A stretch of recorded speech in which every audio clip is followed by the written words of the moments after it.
예수님께서 기도하시는 모든 것들을 응답해 주시고 좋은 것들로 풍성하게 채워주시기를 주의 이름으로 축복합니다. 요한복음 21장 15절로 17절로 내 양을 먹이라, 이런 제목으로 함께 은혜를 나누겠습니다.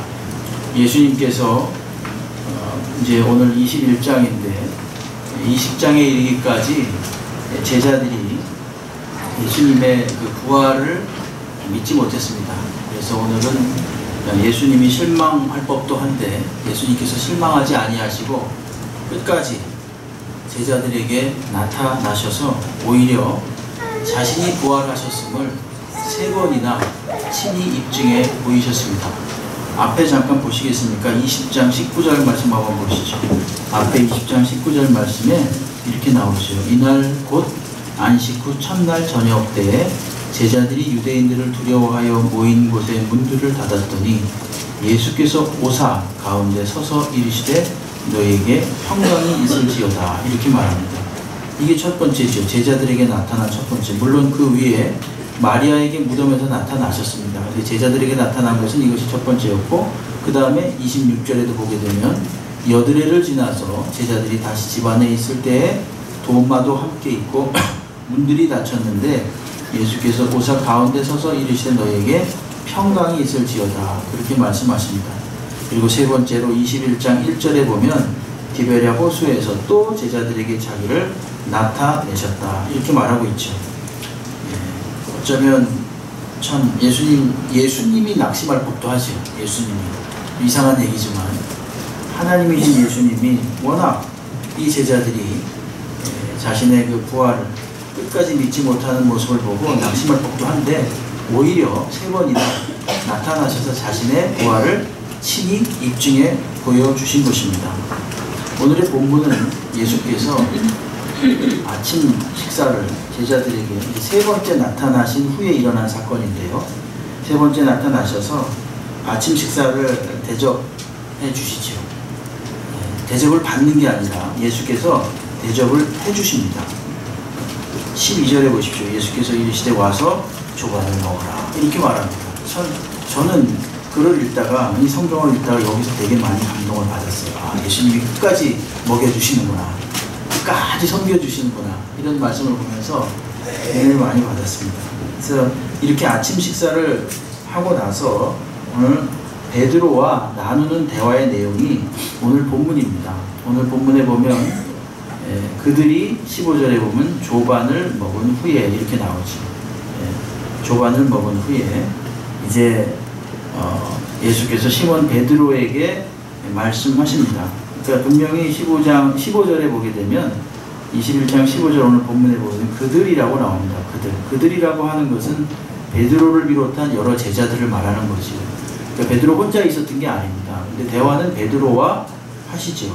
다시 말하면 베드로가 제자들을 대표해서 말했다, 이렇게 보아도 무방하겠습니다. 베드로가 다른 제자들을 대표하는 상징적인 인물이기 때문에 그렇습니다.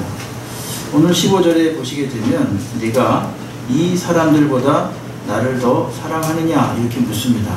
예수님께서 요한의 아들 시몬아, 네가 이 사람들보다 나를 더 사랑하느냐, 이게 네가 이 사람들을 사랑하느냐 아니면 나를 더 사랑하느냐, 이런 뜻이 아닙니다. 이게 뭐냐면은 이 사람들이 나를 사랑하는 것보다 네가 나를 더 사랑하느냐, 그런 뜻이죠. 이 사람들이 나를 사랑하는 것보다 베드로야, 네가 나를 더 사랑하느냐, 지금 그렇게 물으시는 것입니다. 그러니까 베드로가 주님 그러하나이다, 내가 주님을 사랑하는 줄을 주님께서 아시나이다. 그러니까 예수께서 뭐라고 하시냐면 내 어린 양을 먹이라, 이렇게 말씀하십니다. 이게 첫 번째 질문과 대답과 명령이죠. 그렇죠? 질문하시고 베드로는 대답하고 또 예수께서 내 어린 양을 먹이라고 명하시고, 근데 한 번으로 끝나는 게 아니라 두 번째, 세 번째 계속 말씀하십니다. 16절에 보면 또 두 번째 이르시되 요한의 아들 시몬아, 네가 나를 사랑하느냐, 이르시되 주님 그러하나이다, 내가 주님을 사랑하는 줄 주님께서 아시나이다, 이르시되 내 양을 치라. 치라는 것은 여기서 뭐 때려라 그런 뜻이 아니죠. 돌보라 이런 뜻이죠. 목양하라 이런 뜻이죠.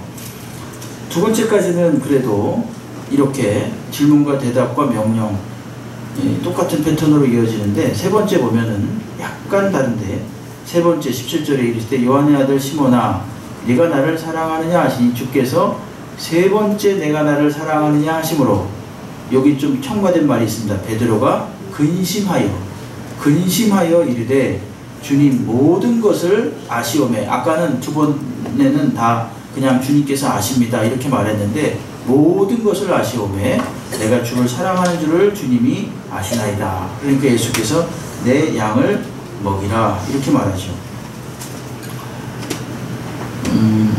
뭐 똑같은 그런 형식을 지금 취하고 있습니다. 15, 16, 17절이 17절만 조금 이제 다르죠. 그러면서 내 어린 양을 먹이라 15절, 16절엔 치라, 또 17절엔 먹이라. 사실은 같은 의미의 다른 표현들입니다. 한마디로 말하면 내가 너에게 맡길 양을 네가 잘 돌보고 먹이라, 이런 뜻이 되겠습니다. 오늘 예수님은 네가 나를 사랑하는 마음이 진실이라면 앞으로 내게 맡겨질 어린 양을 먹이라, 그리고 돌보라 이렇게 말합니다. 어린 양은 누구인가? 앞으로 베드로에게 예수님이 맡기실 사람들을 말합니다. 여기서 중요한 것은 이 네가 아니라 내 어린 양, 여기서 내는 아이지요. 그렇게 해서 이것은 예수님의 어린 양을 말하는 거예요. 하나님의 어린 양, 즉 하나님의 백성을 앞으로 너에게 맡길 것이다 이렇게 말합니다. 그 사람들을 너에게 맡길 텐데 그들을 네가 잘 돌보라 이렇게 말씀하시는 거죠. 오늘 이 15절부터 17절 사이에 이 내용을 이렇게 보시게 되면, 이 대화의 내용을 보면 어떻습니까? 우리 성도님들 보시기에 아주 분위기가 밝고 쾌활합니까? 아니면 좀 무겁습니까? 좀 무겁지 않습니까? 그렇죠? 만약에 베드로가 이게 자기가 한 행동이 없었더라면 그 전에 어떻게 행동했습니까? 예수님을 3번이나 모른다 그랬잖아요. 근데 그 전에 뭐라 그랬냐면, 마가복음 14장 31절 같은 데 보게 되면요, 베드로가 힘있게 말하되 내가 주와 함께 죽을지언정 주를 부인하지 않겠습니다. 모든 제자도 옆에 있다가 그렇게 하겠나라고 같이 동의했어요. 근데 그리고 나서 무슨 일이 벌어졌습니까? 예수님이 잡혀가는 일이 벌어졌고, 그리고 뒤를 쫓아가다가 베드로에게 사람들이 물어보니까 계속 모른다고 부인하고, 세 번째는 저주하며 맹세하며 모른다 그랬어요.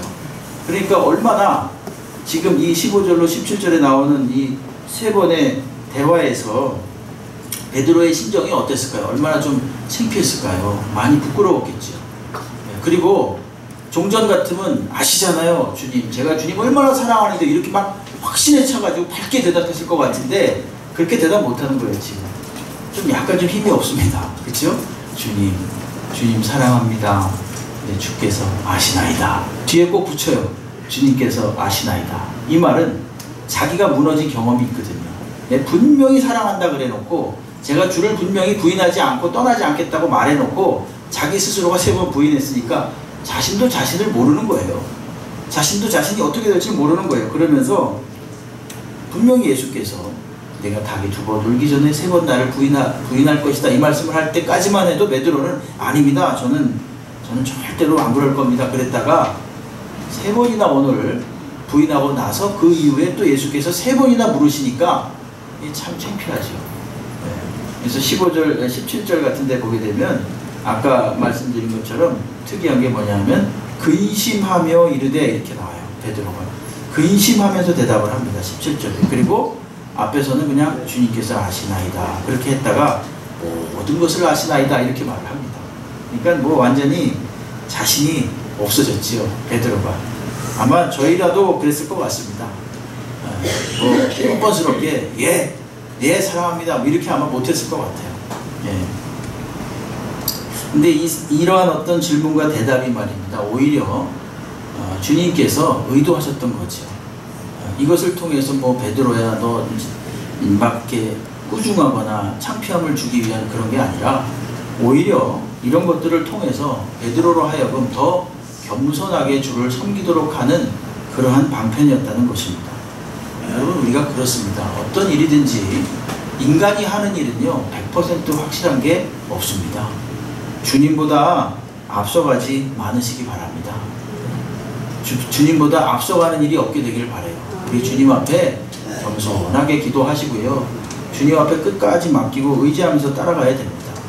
이 맹세를 했다가 하는 이것이 우리들한테 굉장히 곤란한 일을 초래할 수가 있습니다.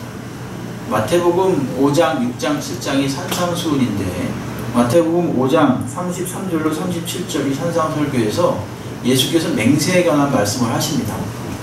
또 옛 사람에게 말한 바 헛맹세를 하지 말고 내 맹세한 것을 주께 지키라 하였다는 것을 너희가 들었으나 나는 너에게 이르노니 도무지 맹세하지 말라. 하늘로도 하지 말라. 이는 하나님의 보좌이며 땅으로도 하지 말라. 뭐를? 맹세를요. 이는 하나님의 발등상이며 예루살렘으로 하지 말라. 뭐를? 맹세를. 이는 큰 임금의 성이며 내 머리로도 하지 말라. 이는 내가 한 터럭도 희고 검게 할 수 없습니다. 오직 말은 너희 말은 옳다 옳다 아니다 아니다 하라. 이에서 지나는 것은 악으로부터 난다. 이렇게 말합니다. 굉장히 아주 단호하게 말씀하시죠. 한마디로 말하면 함부로 맹세하지 말라. 이런 말씀이에요. 그럼 맹세라는 건 어찌 보면은 확신을 표현하는 것인데 이게 뭐 그렇게 나쁜 건가?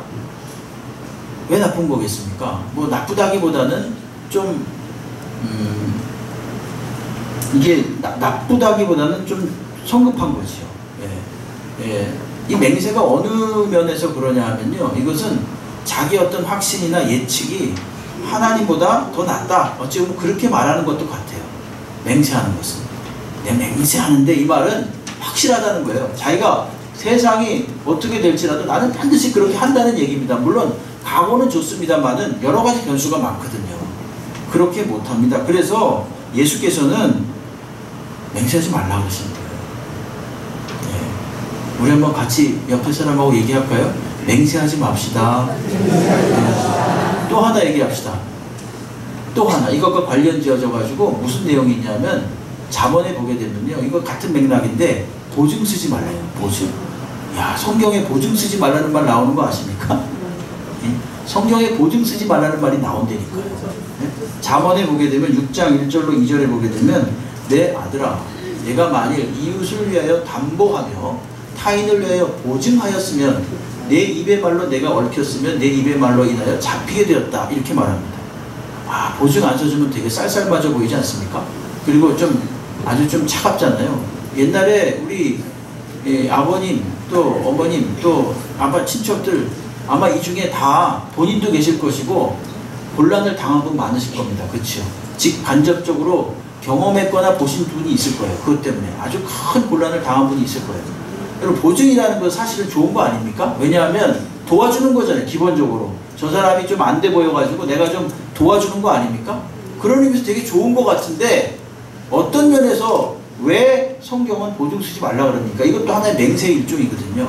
저 사람이 곤란 당하면 내가 저 사람의 것을 내가 다 책임져 준다, 이런 뜻이에요.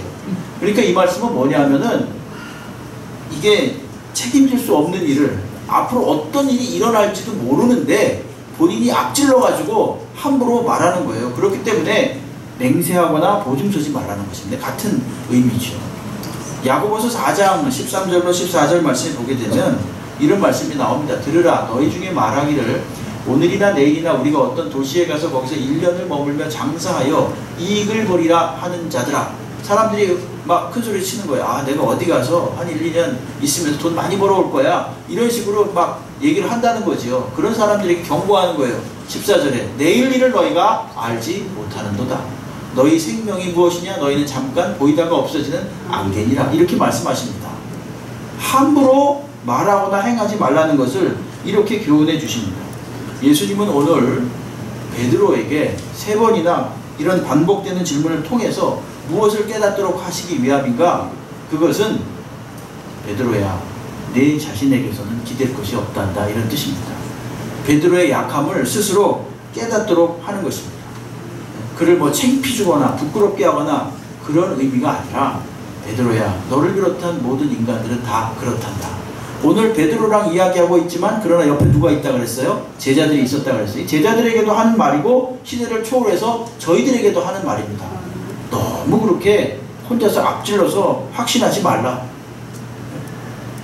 정죄하기 위한 말씀이 아닙니다.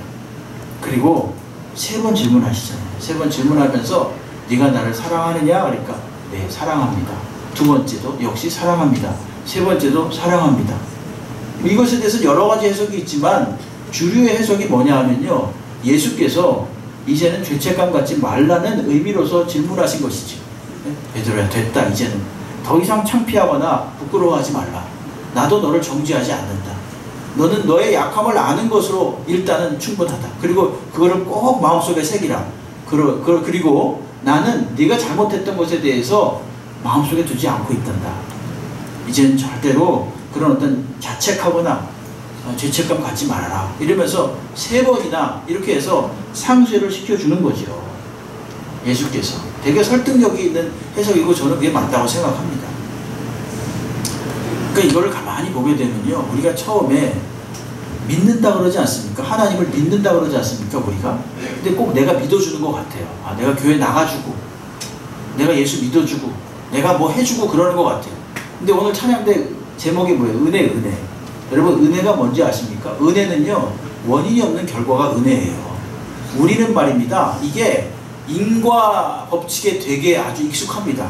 과학적인 사고방식이라고 하죠. 원인이 있어야 결과가 있고, 뭐 안입된 굴뚝에 연기나랴, 이런 속담도 그런 게 있잖아요. 꼭 원인이 있어야 된다 그러는데 우린 이런 법칙에 너무나 익숙하다 보니까 하나님 은혜를 못 이해하는 거예요.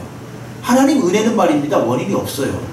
그냥 하나님이 일방적으로 우리에게 주시는 선물이 은혜입니다. 아무 원인이 없어요. 이유가 없어요. 조건이나 자격이 없어요. 네? 이제부터 내가 믿어지게 된 것은, 내가 믿는 것은 꼭 내 의지와 내 결심에 의해서 내가 예수를 믿어주는 것처럼 우리는 착각하지만, 그러나 사실은 그게 뭡니까? 은혜입니다. 은혜에 의해서 내가 믿어진 것입니다. 그리고 시간이 흐르면서 우리가 점점 깨닫게 되는 것은 뭐냐 하면요, 여기에 계신 성도님들도 다 깨닫게 동의하실 거예요. 그건 뭐냐 하면은, 아, 내가 예수를 믿는 게 아니라 예수님이 나를 계속 믿어주시는 거구나. 네? 우리가 계속 반복되는 실수, 반복되는 원망, 반복되는 불평, 반복되는 죄악들, 이런 것에서 불구하고요, 계속 예수님이 다시 찾아와 주셔가지고 우리를 믿어주시는 거예요. 네? 내가 주를 믿는 게 아니라 주님이 나를 믿어주는 것을 아는 게 이게 믿음이구나, 이걸 알게 된다는 거죠. 네. 주님께서 범죄한 아담을 찾아오셔서 아담아 내가 어디 있느냐 이렇게 말씀하셨죠. 그리고 정말 파렴치한 범죄를 저지른 다윗에게 또 한 번의 기회를 주시고 그가 회개하자 그를 또 사용해 주셨습니다. 이건 집단적으로 국가적으로도 마찬가지죠. 출애굽해가지고 광야에서 지속적으로 원망하고 불평하는 그런 이스라엘 백성들을 주님은 계속 찾아오셔서 그들을 또 한 번 용서해 주시고 또 한 번 사랑을 베풀어 주십니다. 그리고 사사기에도 보시게 되면 사사기에 제일 자주 등장하는 단어가 뭐냐면 또입니다. 또, 한 글자 또. 사사기는 또만 있으면 됩니다. 또를 명심하십시오. 사사기에. 거기 보면 또 범죄하며, 또 주님 앞에 악을 저지르며, 또 배신하며, 또 하나님을 배반하며, 이런 말이 계속 반복돼서 나오는데 주님은 그럼에도 불구하고 또 찾아오십니다. 또 찾아오셔서 사사를 세워주시고 그들을 구원해서 또 그들을 다시 한번 용서해 주시고 또 해방시켜 주시고, 이런 일을 반복해 하시는 거예요. 결국은 내가 주를 믿는 것이 아니라 주님이 나를 계속, 이 부족하고 형편없는 나를 계속 믿어 주시는 것을 아는 것, 이게 믿음입니다. 그래서 믿음은 은혜라는 것입니다. 예수님은 이처럼 베드로에 대해서 스스로 자신에 대하여 절망하는 경험을 하게 하시고, 이제는 나를 믿는 것이 아니라 주님을 믿어야 되겠구나 라는 그런 것을 경험하게 하시고 나서 새로운 사명을 맡깁니다. 그 사명이 뭡니까? 한마디로 말하면 내 양을 먹이라, 이런 거예요. 내 어린 양을 먹이라, 내 양을 치라, 내 양을 먹이라. 이게 되게 중요한 말씀 아닙니까? 그렇죠? 엄청나게 중요한 사명이잖아요. 근데 이게 약간 좀 갸우뚱한 게 뭐냐 하면은 베드로의 상태가 지금 어떻습니까? 성령 충만해가지고 주여 저를 보내소서, 어디든지 가오리다, 이런 상태입니까? 아니면 지금 축 처진 상태입니까? 완전히 다운된 상태예요. 그치요? 오늘 21장 3절 말씀 한번 잘 보십시오. 3절 말씀에 보게 되면 이런 말씀이 나와요. 시몬 베드로가 뭐라 그럽니까? 나는 물고기 잡으러 가노라 이래요. 물고기. 이게 무슨 말씀인가 하면 이제 예수의 학교에서 이제 나와서 다시 세상 생활로 돌아가겠다 이런 뜻이에요. 그들이 즉 옆에 있던 같은 제자들이 우리도 함께 가겠다 하고 나가서 배에 올랐으나 그날 밤에 아무것도 잡지 못했다 이런 표현이 나옵니다. 이런 걸로 봐서 베드로를 비롯한 그 주변에 있었던 이 제자들의 상태는 어떤 그 정말 이 영혼을 구령하기 위한 그런 어떤 성령 충만하고 단단히 무장된 상태가 결코 아니다라는 것을 알 수 있습니다. 그런데 더 놀라운 것은 바로 이런 상태에 있는 베드로에게 우리 주님은 오늘 무엇을 맡기는 거예요? 사명을 맡긴다니까요. 이게 정말 이런 게 바로 은혜입니다, 여러분. 원인이 없잖아요. 조건이나 자격으로 치면은 이건 다시 시작합니다. 이거 유급의 유급. 다시 처음부터 기초를 쌓고 다시 제자 훈련 받아야 됩니다. 여러분 마태, 마가, 누가, 요한에 공통적으로 등장하는 게 바로 이런 내용이에요. 마가복음 같은 경우도 보면요. 16장 14, 15절에 보게 되면 그 후에 여러분 마가복음은요 16장까지 있습니다. 근데 16장이에요. 저게 지금 16장 14, 15절 제일 끝에 올 때까지 제자들의 상태가 어떤지 보십시오. 그 후에 11제자가 음식 먹을 때 예수께서 그들에게 나타나서 그들의 믿음 없는 것과 마음이 완악한 것, 딱딱한 거예요. 꾸짖으시니 꾸짖었어요. 이는 자기가 살아난 것을 본 자들의 말을 믿지 아니함일러라. 자, 그러면 15절에는 뭐라고 나와야 됩니까? 자, 1과 2과 다시 시작해야 돼요. 그렇잖아요? 근데 놀랍게도 15절에 보게 되면 또 이르시되 너희는 온 천하에 다니며 만민에게 복음을 전파하라 이렇게 나온다니까요.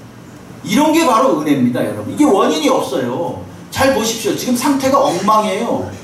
예수님이 부활하셔가지고 자신의 모습을 다 보여주셨음에도 불구하고 믿지 못합니다. 믿지 못하는 제자들에게 나타나셔가지고 14, 15절 바로 이어지잖아요. 지금 14절에서 15절 전혀 상반되는 15절의 말씀을 하지 않습니까? 이런 엄청난 이 대위임령이라고 그랬죠. 중차대한 명령을 내려요. 엉망인데 나는 지금 영혼의 상태가 엉망인데 가서 전도하라는 거예요. 쉽게 말하면. 네? 아, 나는 지금 내 상태가 영 그게 아닌데 전도하라는 거예요. 네? 그게 오늘 저희들에게 적용해 볼 수 있는 문제입니다. 그런 생각 하시는 분 계시죠. 아, 11월 3일날 또 전도하라 그러시구나. 네? 여러분 한번 해보십시오. 그건 누가 하는 거예요? 그러니까 내가 하는 게 아니라 나는 순종하고 하나님이 하시는 거예요. 네? 이 똑같은 맥락입니다. 이게 사실은 어떻게 보면. 여러분 구약에도 보게 되면요 이런 말씀이 나옵니다. 신명기 31장 16절에 보게 되면 신명기는 참고로 무슨 책이냐면은 이제 곧 가나안 주님께서 약속하신 젖과 꿀이 흐르는 그 땅에 들어가기 일보 직전이에요. 신명기가 그 직전에 하시는 말씀인데 모세를 통해서 하나님이 이렇게 말씀하십니다. 또 여호와께서 모세에게 이르시되 너는 내 조상과 함께 누우려니와 너는 죽을 것이다. 이 백성은 그 땅으로 들어가 음란히 그 땅의 이방 신들을 따르며 일어날 것이요 나를 버리고 내가 그들과 맺은 언약을 어길 것이다. 자, 지금 가나안 입성을 앞두고 있어요. 그럼 이것은 굉장히 흥분된 상태고 굉장히 축복의 상태, 아주 그냥 그 기분이 좋은 상태 아니겠습니까? 저기다 찬물을 확 꼈는 거예요. 하나님께서 앞으로 들어갈 것인데 그들이 이방신을 따르고 나를 섬기지 않고 나를 떠날 거다 이렇게 말해요. 31장 29절 말씀 한번 보십시오. 31장 29절에 보게 되면 이렇게 나와요. 내가 알거니와 저거니 모세가 이 백성들에게 하는 말이에요. 내가 알거니와 내가 죽은 후에 너희가 스스로 부패하여 내가 너에게 명령한 길을 떠나 여호와의 목전에 악을 행하여 너희의 손으로 하는 일로 그를 경노하게 함으로 너희가 후일에 재앙을 당하리라. 이게 지금 악담입니까? 덕담입니까? 악담이잖아요. 사실은 어떻게 보면 악담에 가까운 거 아닙니까? 지금 아니 가나안에 들어가 자 이제 그동안 고생 많이 했다. 이제 가나안에 들어가서 잘 먹고 잘 살아라. 행복하게 살아라. 이게 이래야만 이게 좀 문맥이 이어지는데 말입니다. 그렇게 하지 않아요. 뭐라 그러냐면 너희들 들어가면 분명히 하나님을 배신할 것이다. 하나님께 벌 받을 것이다. 저는 이 말씀이 되게 이해가 안 갔어요. 사실은. 근데 이걸 은혜의 관점에서 보면 이해가 갑니다. 하나님이 행하시는 그런 하나님의 마음을 가지고 이 좀 책을 읽으면요 이해가 갑니다. 이거는요 부모가 자식에게 하는 말로 한번 이해해 보세요. 부모가 지금 막 돌아가시기 일보 직전이에요. 그래서 유언 비슷하게 합니다. 자식들 뭐하는 이렇게 말합니다. 얘들아, 너는 나의 성격을 닮아서 성격이 무척 급할 것이다. 그러니까 조심해라. 이런 거예요. 예? 너는 기관지가 약할 거다. 폐가 약할 거다. 조심해라. 이런 거예요. 너는 그 병 꼭 걸릴 거야. 이러는 것이 아니에요. 사실은. 너는 그 성질 때문에 망할 거다. 그렇게 강력하게 경고를 하고 있지만 그 말씀은 좀 더 깊이 생각해보면 무슨 말씀입니까? 알았지? 너희들의 상태가 그런 거다. 너희들의 상태가 그 정도로 사실은 약하고 무능한 상태다. 그렇기 때문에 들어가서 그렇지 않도록 하기 위해서 어떻게 하라는 얘기입니까? 주님을 더욱 의지하라는 얘기입니다. 네? 내 어린 양을 먹이라. 내 어린 양을 치라. 내 어린 양을 또 먹이라. 이런 말씀을 그냥 하시면서 너는 어떤 상태에서 네가 자신만만한 상태에서 네가 아주 그냥 뭐 의지가 강철 같은 그런 상태에서 그런 일을 하는 것이 아니라 베드로야, 이젠 알겠지? 너의 상태를 분명히 알겠지? 너는 연약한 인간에 불과하다. 너는 내 힘으로 스스로 내 확신만 가지고 아무것도 할 수 없다. 그러므로 그곳에 들어가서도 네가 앞으로 나의 일을 할 때도 내가 너에게 맡겨줄 양을 돌볼 때에도 내 힘으로 하는 것이 아니라 누구의 힘으로 하라? 나를 의지하는 순종함으로 하라. 이런 뜻입니다. 네? 이런 의미, 사실은. 더 너의 약점을 잘 알고 너의 성격을 잘 알고 더 조심해서 오직 나를 의지해서 이런 일을 하라는 거예요. 어떤 일? 어린 양을 먹이고 돌보는 일을 하라는 것입니다. 베드로에게 그런 방식으로 일을 맡기시는 거지. 이제 너의 약함을 충분히 알지 않았느냐? 너의 불같은 성격과 너의 그 어떤 섣부른 그런 성격, 그런 거 알지 않았느냐? 그러나 나는 너를 책망하지 않는다. 그러나 넌 마음속에 꼭 그걸 새겨라. 그리고 나는 너에게 이 사명을 맡긴다. 어린 양을 맡긴다. 지금 그렇게 말씀하시는 거고, 이 말씀은 다른 말로 말하면 무슨 뜻이겠습니까? 네가 하는 게 아니라 내가 하는 거다, 이런 뜻이에요. 네가 하는 것이 아니라 내가 하는 것이고, 네가 할 일은 무엇이냐? 너의 약함을 알고 그냥 순종하면 된다, 이런 뜻이에요. 어린 양을 돌보고 먹이는 일에 순종하라. 그러면 나머지는 내가 한다, 이런 뜻이죠. 우리들에게 적용하면 어떻게 되겠습니까? 그냥 우리는요, 그냥 말씀을 전하면 되는 겁니다. 네? 예수 믿으세요. 교회 한번 와보세요. 제가 기도해 드릴게요. 어려운 일이 있으면 저도 틈틈이 기도하겠습니다. 여기까지예요, 여러분. 예수님 믿으십시오. 한번 교회 오세요. 우리 교회가 멀면 가까운 교회도 한번 가보세요. 이것조차 안 하면 뭐예요? 반칙입니다. 불순종이에요. 나머지 결과는 하나님이 하신다니까요. 네? 나머지 결과는 내가 한다는 거예요. 내가 한다. 여러분, 어떤 분은 말입니다. 전도를 해가지고 실망하는 분들이 있어요. 왜냐? 열심히 공을 들이고 최선을 다해서 정성스럽게 그들을 보살폈는데 이런 어떤 저런 이유로 해서 떠나요. 떠나는 거 누구 책임이에요? 여러분, 내 책임 아니에요. 너무 정죄하지 마십시오. 스스로를. 그냥 할 도리 다 하면 되는 거예요. 내가 할 도리는 전하고 그들을 보살피면 됩니다. 사랑스럽게. 그게 우리가 할 일이에요. 나머진 그 결과를 어떻게 내시느냐는요, 하나님이 하시는 일이에요. 베드로는 그냥 의욕이 앞서가지고 나는 뭐든지 내가 할 수 있습니다. 내 의지, 강철 같은 의지를 가지고 나는 이렇게 반드시 할 겁니다. 뭐 어떻게 됐습니까? 그래가지고 완전히 망신당했잖아요. 완전히 스스로에게 절망했잖아요. 이게 바로 인간이고, 이게 바로 저와 여러분의 모습입니다. 일은 누가 하십니까? 하나님이 하시는 거예요. 순종은 누가 하는 거예요? 우리가 하면 되는 겁니다. 그냥 어린 양을 먹여라 그러면 먹이면 되는 거예요. 내게 붙여진 사람들, 내게 붙여진 성도들을요, 잘 섬기고 돌보면 그것이 바로 어린 양을 먹이는 일입니다. 그러니까 충성스럽게 친절하게 복음을 전하시고, 그들이 오면 또 그들을 잘 돌보고 잘 섬겨주면 됩니다. 그럼 그 나머지 그들을 자라게 하고 어떤 형태로든 결과를 맺는 것은 하나님이 하시는 거예요. 네? 예수님께서 3번씩이나 베드로에게 나를 사랑하느냐고 물으신 것은 베드로의 연약한 모습, 절망스러운 모습을 있는 그대로 깨닫도록 하기 위함이었습니다. 또한 예수께서 베드로에게 물으신 이유는 그럼에도 불구하고 주님이 베드로를 변함없이 사랑하고 계신다는 것을 보여주시기 위함이었습니다. 더 나아가서 예수님은 그 불완전한 베드로에게 사명을 맡기심으로써 베드로의 힘으로가 아니라 주님을 믿고 의지하는 마음으로, 즉 주를 사랑하는 마음으로 주님이 오시는 그날까지 사명을 감당하도록 하기 위함이었습니다. 저희들도 마찬가지입니다. 우리는 먼저 우리의 무능함을 고백해야 됩니다. 또한 그럼에도 불구하고 끊임없이 우리를 다시 찾아오시고 우리를 부르시고 믿어주셔서 주님의 사명을 맡기셨다는 사실을 우리가 새삼 깨닫게 되기를 바랍니다. 그리고 주께서 맡긴 그 일은 다른 것이 아니라 내게 붙여진 사람들을 잘 돌보고 잘 먹이고 또 그들을 잘 섬기는 일입니다. 그것도 그 결과는 주님께서 어떠한 결과를 내든지 우리는 그저 그 과정에 충실하면 되는 것입니다. 오늘도 어린 양을 먹이라 이 말씀을 마음속에 새기시고요. 내 힘으로가 아니라 주님께 순종하는 마음으로 먹일 수 있는 가벼운 마음으로 순종하는 마음으로 먹일 수 있는 저희가 되기를 주의 이름으로 축원합니다. 기도하겠습니다.